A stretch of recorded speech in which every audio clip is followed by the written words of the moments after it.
Astrology isn't just about predictions, it's about patterns. In this video, I'll share why I started learning astrology.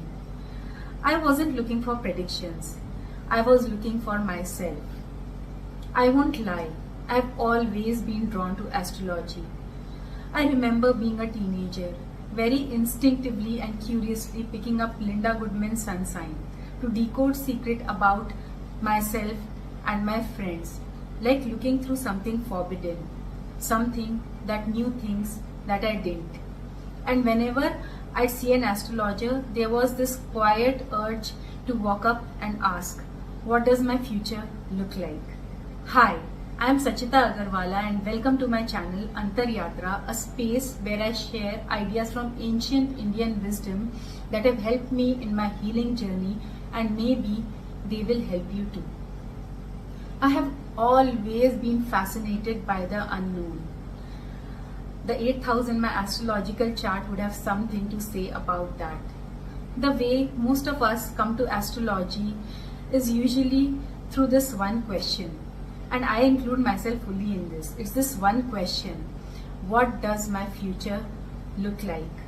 Who will I marry? Which career will I choose? Will I be successful? Will I make lots of money? Will all my dreams come true? Am I lucky? Am I not? But almost always we come to astrology looking for the future. And sometimes we are also looking for answers about the present. Answers that nobody else is able to give us. And I did too, until I actually started learning it. Astrology didn't tell me my future. It showed me my patterns. Because the more I study astrology, the more this realization grows stronger and deeper in me that astrology isn't just about predictions. It's about patterns. The way we think, the way we respond, the emotional loops we return to again and again, sometimes without even noticing. The things that trigger us, the fears that we carry, the ways we love, the ways we run away from love. Patterns. Period. What is predestined are the events. What is yours to shape is how you meet them.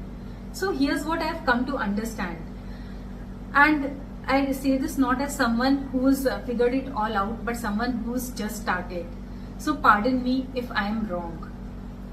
Maybe certain events of our lives are written. Some chapters are destined to open. A loss, a meeting, a beginning, an ending.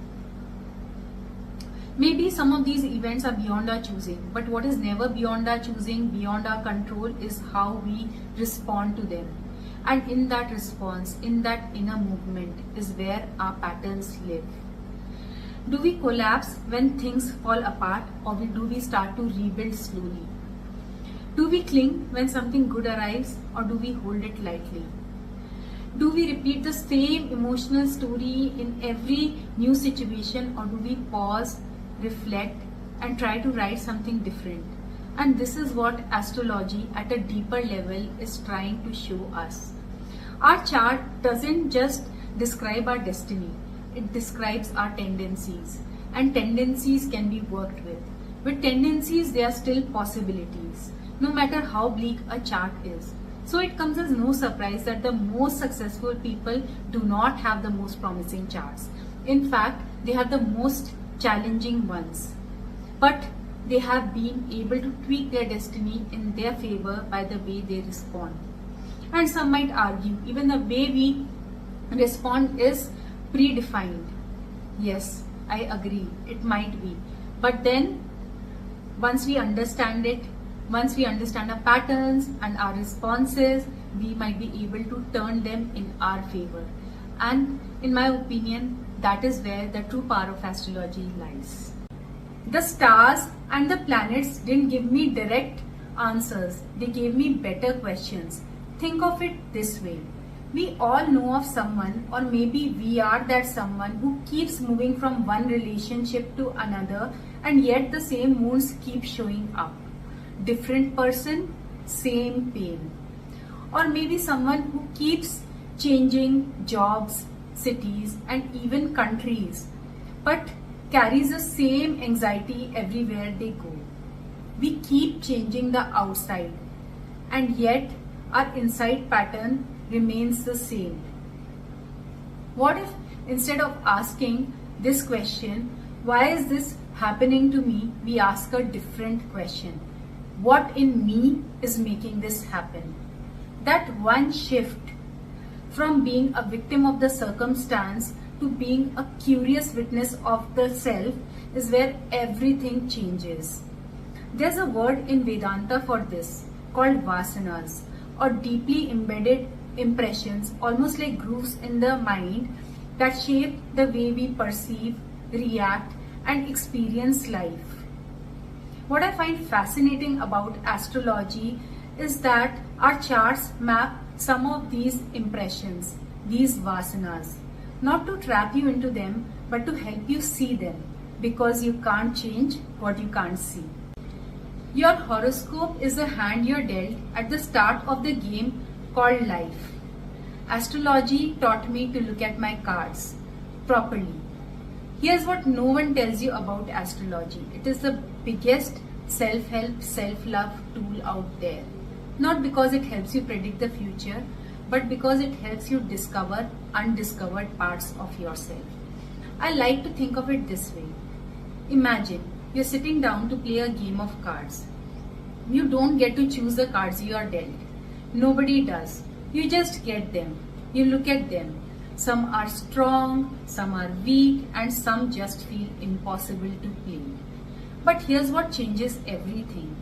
Once you learn to look at the cards, actually really look at them, you stop playing blindly. You start to strategize. You start to see possibilities you couldn't see earlier. You start to play the game a little differently. That's what astrology does. Your horoscope is the hand you're dealt at the beginning of the game called life. Your patterns, the way you love, react, fear, cling, avoid, is written onto those cards. But once you learn to see them clearly, you start playing a little better. Not without fault, not perfectly, not without loss, but with a lot more understanding and intention. When I began to see my patterns through astrology, I wasn't freed from them overnight. I still am not. But something shifted. There was this kind of pause between stimulus and response, between what happened and how I reacted. There's this kind of hyper awareness, a space where I questioned my reactions, where I held myself accountable. And in that space, however small, was a kind of peace I hadn't experienced before. I started noticing, this is what my pattern is. This is how I respond. This is what I do. Not with judgment, not with shame, but with a kind of quiet recognition. Like I was meeting myself for the very first time without the usual defenses up. And that's when astrology started being about understanding myself through my patterns and seeing others through theirs. And when I did that, something unexpected happened.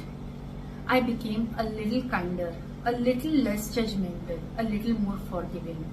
And when we become forgiving, we reduce conflict. We align.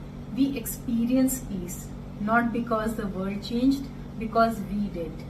Now I want to ask you something. Have you ever felt like you end up in the same situation even when the people and the places change? What if it's not just bad luck? What if it's a pattern asking to be seen?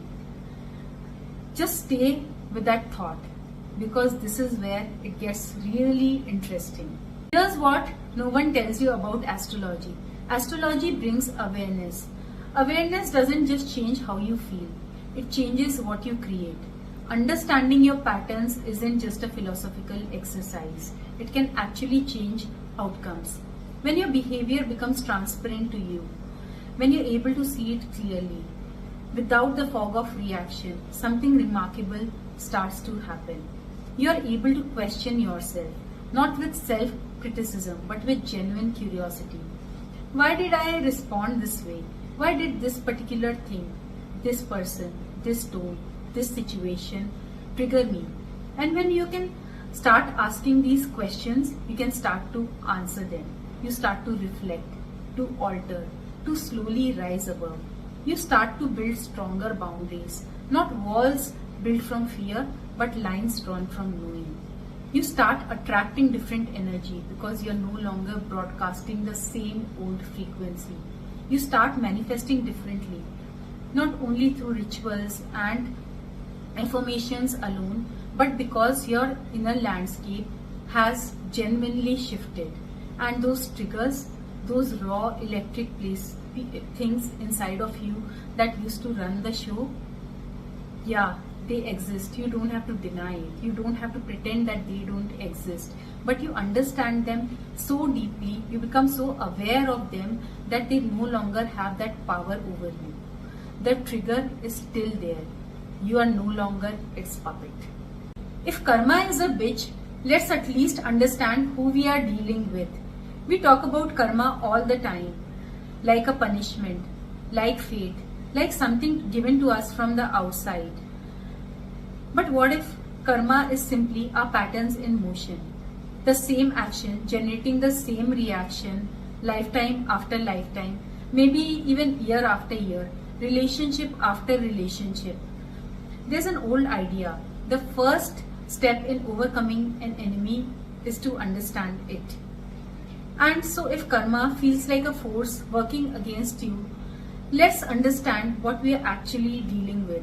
Not from a place of fear, not to fix or punish ourselves, but so that we stop fighting blindly and move with more clarity.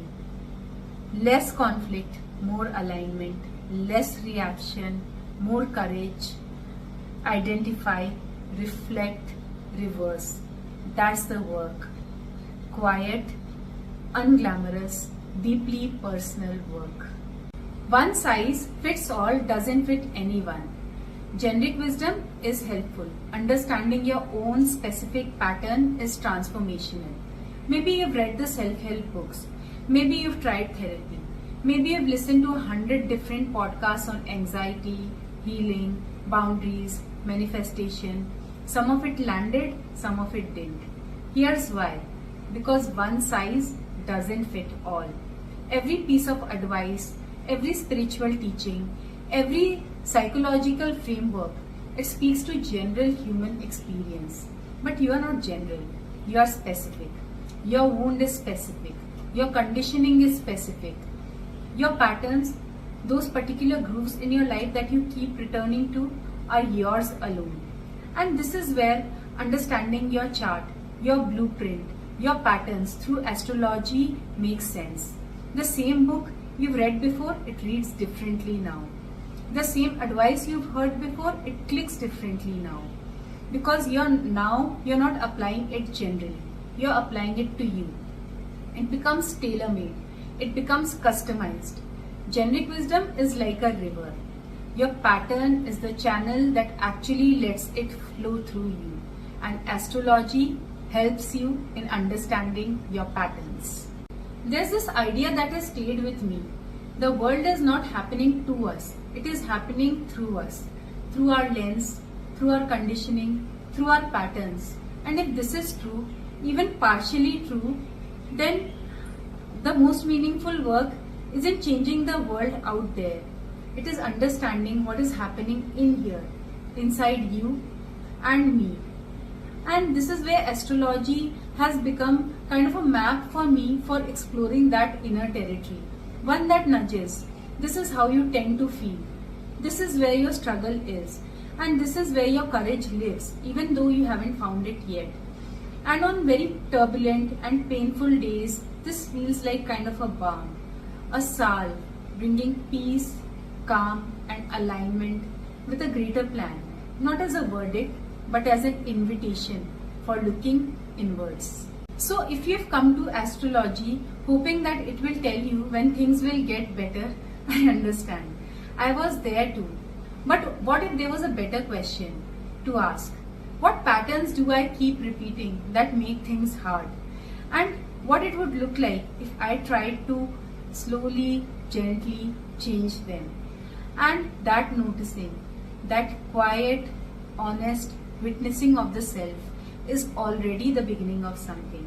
That is already the Antaryatra, the inner journey.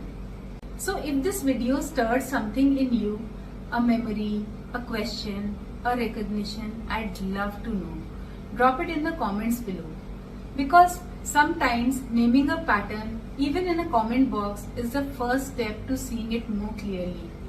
So if this felt like something you needed to hear, please like and share this video and subscribe to my channel by hitting on the bell notification icon.